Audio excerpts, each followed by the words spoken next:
warahmatullahi wabarakatuh. Apa kabar Ananda semuanya? Semoga dalam keadaan sehat. Hari ini kita lanjut pembelajaran tentang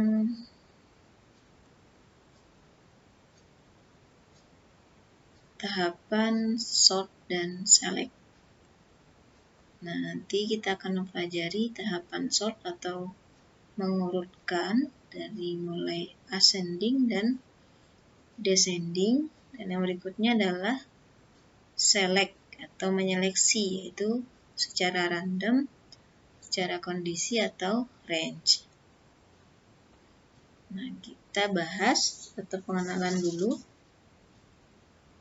Untuk sort berarti adalah fasilitas untuk mengurutkan data atau bisa disebut sebagai suatu perintah untuk mengurutkan data dari satu variabel. Nah, ada dua jenis nih sort.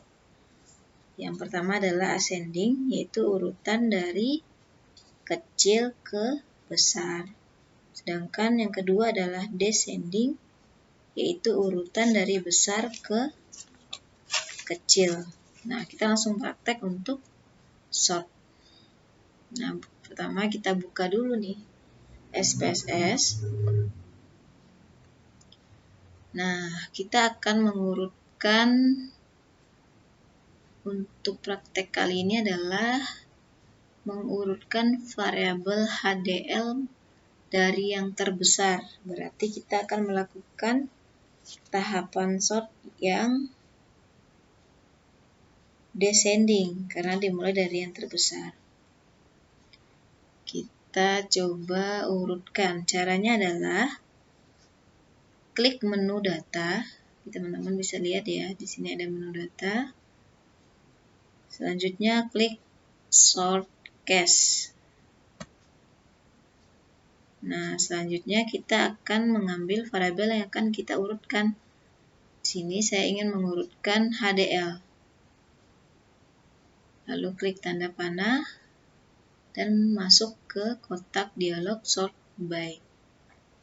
Nah, untuk pilihannya teman-teman,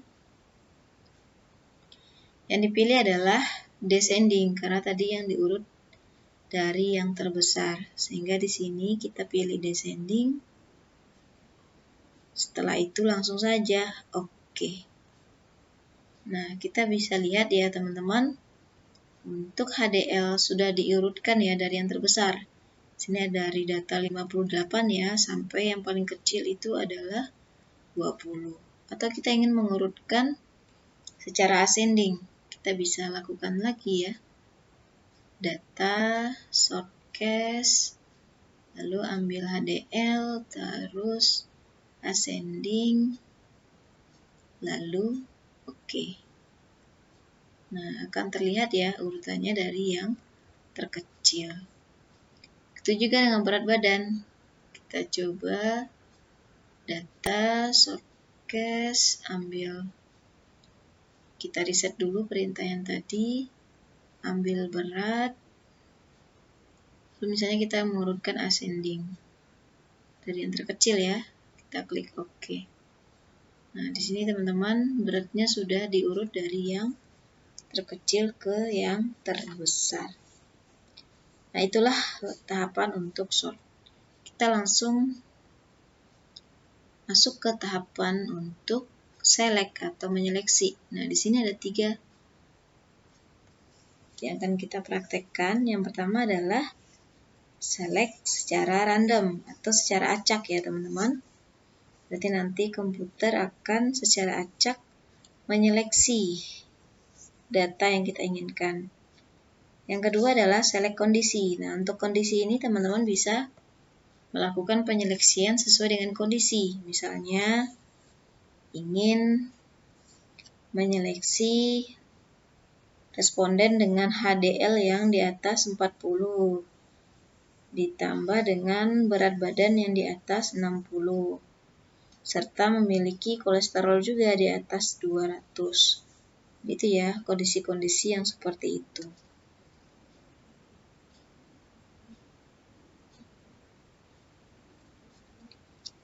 Nah, yang ketiga adalah select range. Nah, untuk range di sini berarti kita bisa nih melakukan seleksi responden berdasarkan nomor urut yang ada pada komputer. Nah, secara lebih jelas kita akan praktekkan. Yang pertama adalah select dalam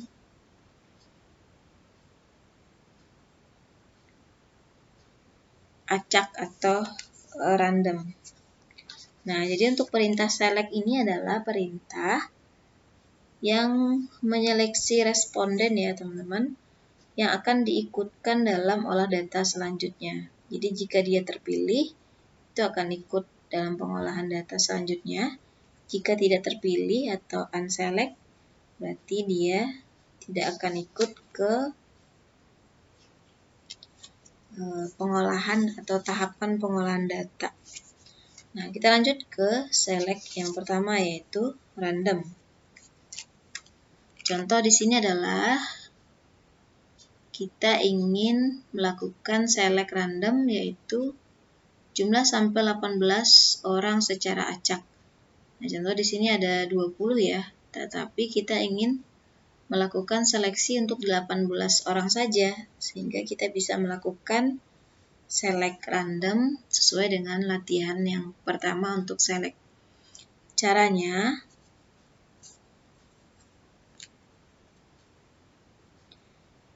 teman-teman pilih di sini menu data, lalu select case. Bisa terlihat ya, select case. Nah, disinilah tadi pilihan-pilihan, bisa random, bisa kondisi, bisa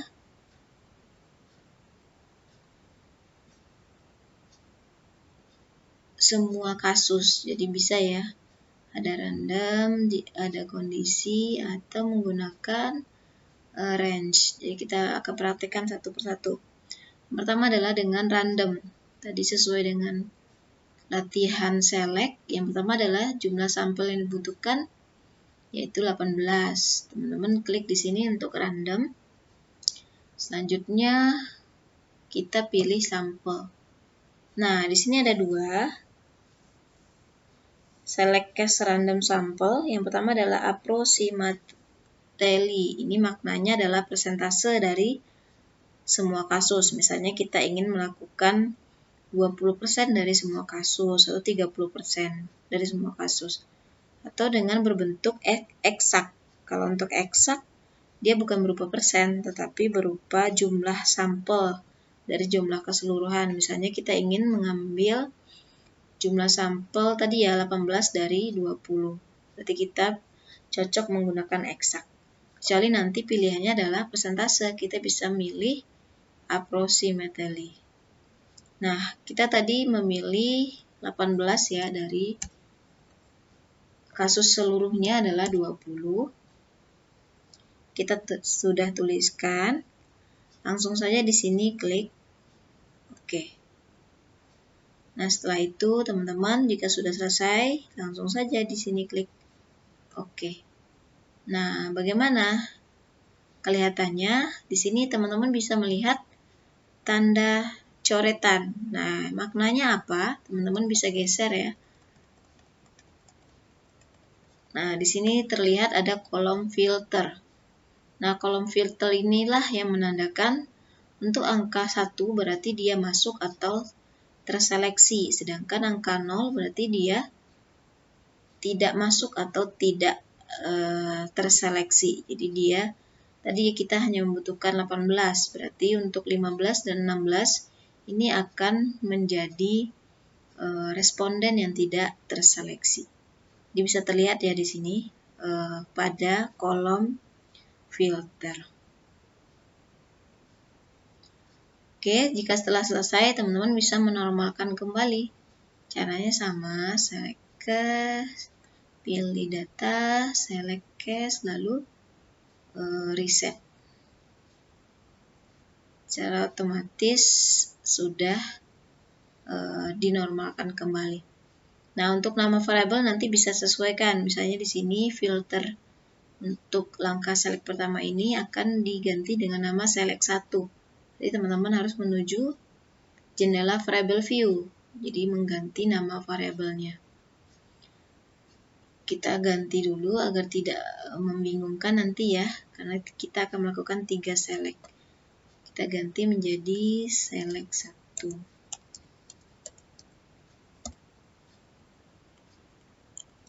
Oke, sudah. Nah, sudah terganti. Oke, kita lanjut ke select yang kedua, yaitu menggunakan select kondisi, yaitu di mana kondisinya adalah berat badan di atas 60 dan kolesterol juga di atas 200. Di sini teman-teman kita melakukan select yang kedua, yaitu select kondisi. Nah, untuk select kondisi, tadi kita masuk ke tahapan kedua ya. Di sini select kondisi. Penyeleksian ini berdasarkan kondisi tertentu. Kita contohkan di sini adalah kita ingin mengambil responden yang memiliki kondisi tertentu, yaitu yang memiliki berat 60 kg dan kolesterolnya di atas 200. Sehingga teman-teman bisa ketahui ya, berarti berat badannya harus di atas dari 60 dan kolesterolnya itu di atas 100. Gimana caranya? Sama ya, tadi klik data, lalu select case. Nah, pilihannya bukan random lagi karena kita akan melakukan select kondisi. Itu kita memilih if kondisi is satisfied, lalu pilih if. Nah, inilah tadi jendela kondisinya, sama ya, kurang lebih sama dengan compute. Di sini ada tanda-tanda dan angka dan nama variabel. Nah, tadi kita mengetahui bahwa yang menjadi kondisi adalah berat badan di atas 60. Berarti kita tambahkan berat di atas 60, berarti kita tambahkan tanda besar dari 60. Kita tambahkan 60. Nah, jangan lupa di sini ada kata dan, berarti kita tambahkan simbol. Jadi semua simbol yang bisa ditambahkan sesuai dengan perintah, itu kita bisa lihat di jendela ini. Kita tambahkan dan, lalu ambil variabel kolesterol. Tadi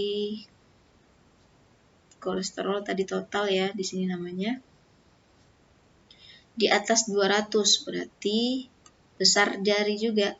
Teman-teman perlu bedakan, jika di atas berarti besar saja. Tapi jika kalimatnya adalah di atas sama, berarti ada sama dengannya. Jadi perlu dibedakan. Nah, ini di atas 200. Nah, berarti kita harus terjemahkan juga dalam berbentuk kondisi yang dimaksud. Nah, begitu juga dengan kondisi lain. Misalnya ada lagi nih, dan HDL 20, berarti teman-teman bisa nambahkan lagi tanda dan. Nah, jika sudah sesuai di sini ya, ada berat badan di atas 60 dan kolesterol di atas 200. Kita langsung continue, lalu oke.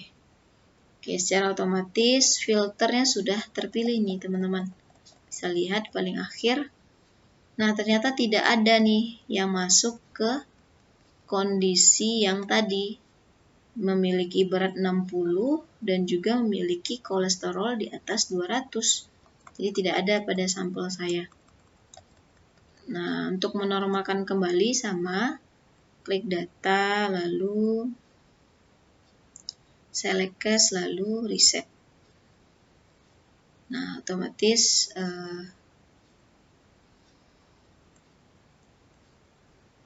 kita ulangi.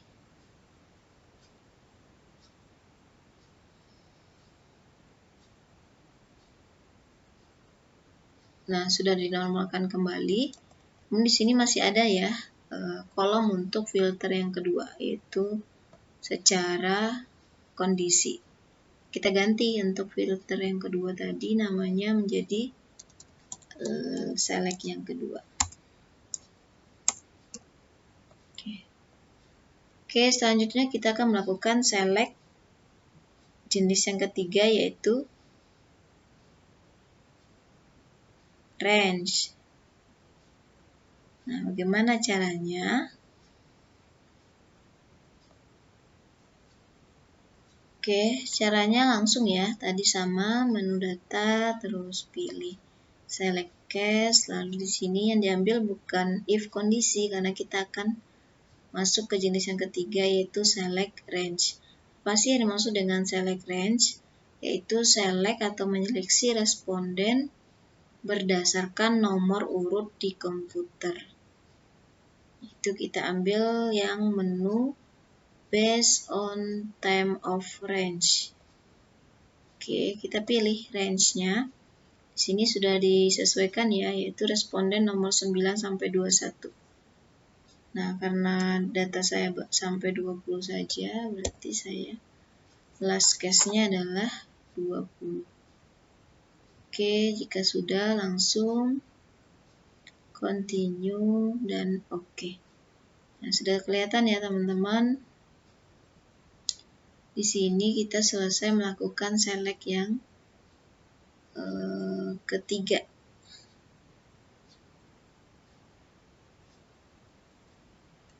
Oke, kita lihat lagi untuk memastikan.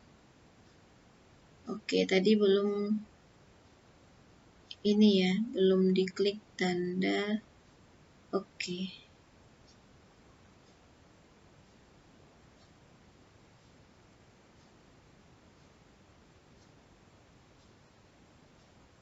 Ya, sudah. Kita lihat lagi ya.